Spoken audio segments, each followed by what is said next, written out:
স্ত্রী যদি হিসেবি হয় তাহলে স্বামী থাকে রাজার বাদশার মতো, আর স্বামী যদি হিসেবি হয় তাহলে স্ত্রী থাকে ফকিন্নির মতো। কথাটা তেতো হলেও এটাই বাস্তব। টাকা রোজগার করাটা পেশা নয়, নেশায় পরিণত হয়ে গেছে আমার। রমজান মাস সকাল থেকে ইফতার পর্যন্ত ব্যস্তময় একটি দিন তোমাদের কাছে শেয়ার করলাম, আলহামদুলিল্লাহ।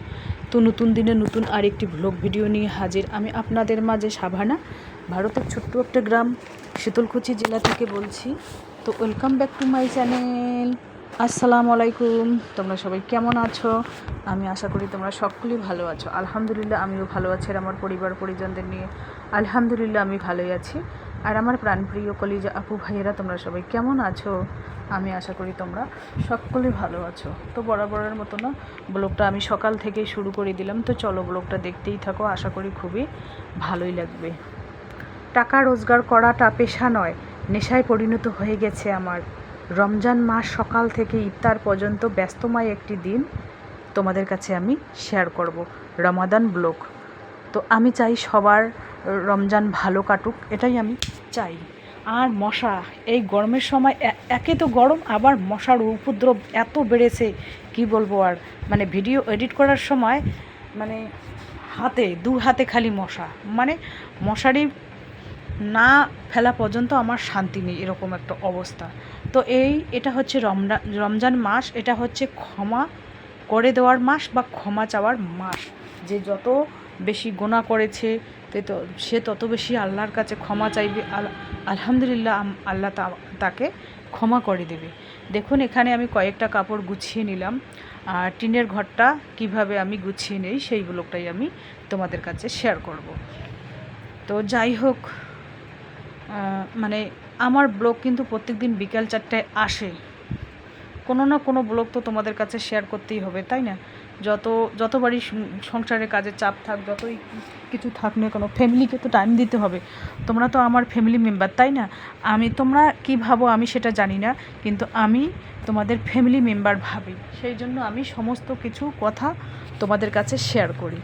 দেখুন, যখন 30 বছর পার হয়ে যায় তখন কিন্তু একটা টাকা রোজগার করা একটা নেশায় পরিণত হয়। এই নেশাটা যাদের আছে তারাও ছেলেমেয়েরও নেশা ধরিয়ে দিতে হয়। ছেলেমেয়ের যখন উপযুক্ত একটা বয়স হয় তখনও তাদের সেই নেশাটা ধরিয়ে দিতে হয়। কিভাবে টাকা ইনকাম করতে হবে, কিভাবে সঞ্চয় করতে হবে, কষ্ট করে কিভাবে ইনকাম করতে হবে, সেটা ছেলে মেয়েদের শেখাতে হবে। না হলে আবার মেয়ের বিয়ে দিলে শ্বশুরবাড়িতে কথা, আবার ছেলের বিয়ে দিলে শ্বশুরবাড়িতে কথা যে হ্যাঁ তোমার বাবা মা এইগুলোই শেখাইছে।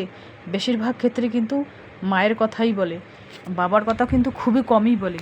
মানে মেয়েদের আর কি মানে মায়ের কথাই শুনতে হয়। তোমার মা কি এটাই শিখেছে, মোবাইল চালানো, রান্না টান্না কিছুই পাও না, অমুক তমুক হেনা তানা, এইগুলো কিন্তু এখন হয়ে গেছে। তো যাই হোক, এখনকার মেয়ের সাথে কিন্তু শাশুড়িরা পাবে না, শ্বশুর শাশুড়ি কেউ পাবে না। এখনকার মেয়ের মুখের যা স্পট, বা কথা বলার যা ধরন, কথা শুনলেই মনে হয় যে হ্যাঁ এক ছাদের নিচে কীভাবে যে আছি সেটা আল্লাহই জানে। এরকম পরিস্থিতি, মানে পান থেকে চুন খসলেই যেরকম হয় সেরকম। এখনকার যেই নতুন নতুন বউগুলো, সেইগুলো ভাজা মাছটা যে কীভাবে উল্টে খেতে হয় সেটাও কিন্তু জানে না, জেনেও না জানার ভান করে। এরকম ওদের একটা মোবাইল দাও, এখনকার বউদের হাতে একটা মোবাইল দাও, আর বাস ওই সপ্তাহে 2 দিন বা 1 দিন শপিং করাতে নিয়ে যাও, বিরিয়ানি খাওয়াও। এইগুলো করলে কিন্তু এখনকার বউয়ের তোমরা মনে রাখতে পারবে। মানে শাশুড়ি মায়েদের কথা বলছি আর কি। শ্বশুররা তো বাড়িতে থাকে না, শ্বশুরদের দোষ বেশি হয় না, দোষ বেশি হয় শাশুড়ি মায়ের। কারণ বউরা যদি ছেলেকে মারে, একটা কথা বলল শাশুড়ি, হ্যাঁ কেন মারলে, কেন কান্না করতেছে ছোট ছেলেটা, ছোট বাচ্চাটা, তখনও ওখানে ঝগড়া শুরু হয়ে গেল। এরকম একটা পরিস্থিতি। তখন শাশুড়ি মায়েরা মানে বউরা যদি ভাত রান্না করে তাহলে ভয়ে ভয়ে ভাত বেড়ে নিয়ে খেতে হয়, ভয়ে ভয়ে সবজি কতটুকু নেব, এইগুলো কিন্তু ভয়ে ভয়ে নিতে হয়। যখন সুখটা তোমার অন্যের হাতে চলে যায় না, সমস্ত কিছু যদি তুমি অন্যের হাতে তুলে দাও না, তাহলে সুখটা কিন্তু অন্যের হয়, তোমার আর থাকে না। এটাই হচ্ছে মেন কথা। ওই জন্য ছেলের বিয়ে দাও আর কি মেয়ের বিয়ে দাও, কিন্তু নিজের সুখের চাবিটা কাউকে অন্তত দিও না। তুমি 10 টাকা ইনকাম করতেছো, করো, ঠিক আছে। শাশুড়ি বউ মিলে রান্না করতেছে তো দুজনে মিলে করো, একসাথে সবাই বসে খাও। কিন্তু এ একবার খাবে, ও একবার খাবে, এর ভাগে কম পড়লো, এর ভাগে কম পড়লো, এভাবে করলে কিন্তু সংসারে একটা অশান্তি সৃষ্টি হবে। ওই জন্য কী রান্না করো করো, একসাথে বসে খাও। ভর্তা ভাত খাবে তো একসাথে বসে খাও, বাজ মাছ ভাত খাবে তো একসাথে রান্না করে একসাথে বসে খাও, ওটাই একটা শান্তি। তো এটাই হচ্ছে মেন কথা। বাস্তবে যেগুলো হয় সেগুলো কিন্তু আমি তোমাদের কাছে তুলে ধরি। তো আমার মানে রমজান মাসে সকাল থেকে কিভাবে ইফতার পর্যন্ত ব্যস্তময় একটি দিন তোমাদের কাছে আমি শেয়ার করব। কারণ যতই আমি রোজা থাকি, প্রথমে 3টে রোজা তো আমার নষ্ট হয়ে গেছে। এই কারণে প্রথমে 3টে রোজা আমার নষ্ট হয়ে গেছে। তোমরা তো জানোই মহিলাদের মানে পিরিয়ডের ব্যথা হয় বা পিরিয়ড হয়, তখনও কিন্তু 5-6টা রোজা হয় না। তো যাই হোক, কারো মাঝখানে হয় না, 4-5টা রোজা হয় না, কারো মাসের শেষে হয় না, কারো প্রথমে হয় না, এরকম একটা পরিস্থিতি হতে হয় আর কি। তো এবার আমি কাঠের ফার্নিচারের আলমারিটা একটু মুছে নিলাম। তো রোজা যখন বেরিয়ে যাবে তখন তো পুরা গরম পড়ে যাবে, তখন আমি ওই জ্যাকেট ফ্যাকেট সোয়েটার টোটার যা আছে এভরিথিং ভালো করে কলতলায় নিয়ে গিয়ে ধুয়ে, তারপরে ধুয়ে রোদের মধ্যে শুকিয়ে একেবারে আলমারিতে তুলে রাখবো, একেবারে ঠান্ডায় বের করব। মানে গরমের দিনে এটাই একটাই ভালো, মানে বিছানায় কাপড় চোপড় অত থাকে না, বা মানে আরও গরম পড়লে তো কম্বল থাকবেই না বিছানায়, হয়তো শুধু একটা পাতলা বা দুটো পাতলা, একটা হোক দুটো হোক পাতলা কাঁথা থাকবে। আমার আছে 3-4টে পাতলা কাঁথা আছে, আমি নিজে হাতে বানিয়েছি। আমার মায়ের কাছে পাত্তন দিয়ে নিজে হাতে বানিয়েছি, আছে। মেয়ের কাছে দিয়েছি 2টো, আমার কাছে আছে 3টে। আমি কিন্তু বিছানার নিচে বিছিয়ে দিয়েছি, কারণ জায়গা নিয়ে রাখার জন্য, সেই জন্য এই রকম করে রেখেছি। আর মশারি আমি এভাবেই রাখি, কারণ কি জানো, চারপাশে 2 সাইডে যদি আমি যখন এভাবে মশারি রাখি, তখন কিন্তু রাত্রিবেলা শোবার সময় আর দুটো যদি আর এক পাশে টাঙি তাহলে কিন্তু সুবিধে হয়। আর যখন 4টা মানে পুরো মশারি খুলে আলমারিতে ঢুকিয়ে রাখবো, তখন কিন্তু রাত্রিবেলা না 4টা যে আছে সাইড আছে, খুঁজতে খুব অসুবিধে হয়। আমার কেন, প্রত্যেকেরই অসুবিধে হয়। সেই জন্য আমি চাই না যে অসুবিধা হোক, হাত বাড়াতে যাতে কাজটা সুবিধা হয়, সেই জন্য আমি সুবিধার জন্য আমি এভাবে রাখি। আর বিছানা এভাবে আমি ঝাড়াঝাড়ি টান করে না রাখলে ঠিক আমার কাজে মন বসবে না। আমার বিছানায় যদি আমি না ঘুমাই বা বিছানা টান না থাকে, তাহলে কিন্তু আমার ঠিক জমে না। তো মা দিয়েছে কুমড়ো দিয়েছে, মটন দিয়েছে, তাই কুমড়ো দিয়ে মটন বানাবো।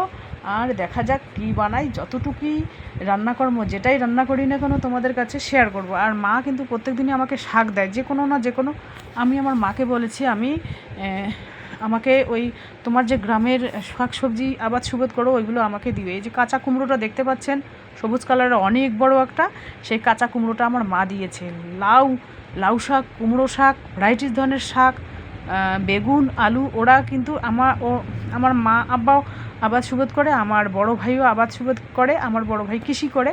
তো ওখান থেকে যদি 1 ব্যাগ শাক সবজি আসে, তাহলে কিন্তু আমার 1 সপ্তাহ কিনতে হয় না। কিন্তু প্রত্যেক দিনই দেয় না, ওদের যখন মন চায়। আর আমি আবার বলি মেয়েকে যে নানুর বাসায় যাচ্ছ, আমার জন্য নানিমাকে বলবা শাক তুলে দেবে, নিয়ে আসবে, কিন্তু তৎক্ষণাৎ তুলে দেবে আমার মা। আর আমি যদি শাক কমও খাই, শাকের যে স্যুপটা আছে গ্লাসের মধ্যে করে, আমি কিন্তু শাকের স্যুপটা খাই, আমাকে হেভি লাগে। আর ভাতের মধ্যে দিয়েছিলাম, এখানে পরোটা আছে, গোলা রুটি করেছি, ভাতের মধ্যে দিয়েছি মিষ্টি আলু। মিষ্টি আলু আমার খুব পছন্দ, 60 টাকা কিলো। তো 1 কিলো নিয়ে আসলে আমার 4-5 দিন হয়ে যায়, কারণ 3-4টে করে ভাতের মধ্যে দিয়েই সিদ্ধ হয়ে যায়, তখন ইফতারির সময় খোসা তুলে আমি খাই। আর আমার আব্বা তো ইফতারির জন্য নাস্তা প্রত্যেক দিনই পাঠিয়ে দেয় সন্ধ্যার সময়। আমার আব্বা আর কি পুরো মাসটাই আমার আব্বা কিন্তু সবাইকে খাওয়া দেয়। এটা সকালে রান্না, সকালে বলতে কি মেয়ে তো রোজা থাকে না, ছেলে থাকে না, ছেলের আব্বা থাকে না, ওদের জন্য আমাকে রান্না করতে হয়। তো যাই হোক, এখানে হচ্ছে পেঁয়াজকলি, বেগুন আর হচ্ছে কি কুমড়ো ফুল একখানে ভাজা করতেছি। আমার মা দিয়েছে কুমড়ো ফুল, প্লাস আমার বাসার 2-3টে করে প্রত্যেক দিনে ছিঁড়ে নিয়ে আসি, ওইগুলো জমিয়ে রেখে দিয়েছি। মানে চুকচুক করে ভাজা করবো, বেশি করে তেল দিয়ে ভাজা করবো। ছেলে মেয়ে এইরকম সবজি পছন্দ করে। আমার আবার বেশি তেল চুকচুকে প্রত্যেক দিনে তিনুবেলায় ভালো লাগে না, কারণ শরীর একজাপ করে না। আমি কিন্তু হিসেব করে চলি। ছেলে মেয়ের জন্য নতুন সুন্দরভাবে একটা বেশি করে তেল দিয়ে একটা ভাজা ভুজা বানাই, আর আমার জন্য সাদা মাটা সবজি বানাই, একটু হালকা মিডিয়াম ধরনের তেল দিয়ে আমি কিন্তু ওই লাউ কুমড়ো ওইগুলো বানিয়ে নিই। এখানে মা দিয়েছে শাক, তো এখানে শাকের ঝোল করবো, শাকের স্যুপটা খাবো, শাক আমি অল্প খাই। তো চলো টাটা, আল্লাহ হাফেজ।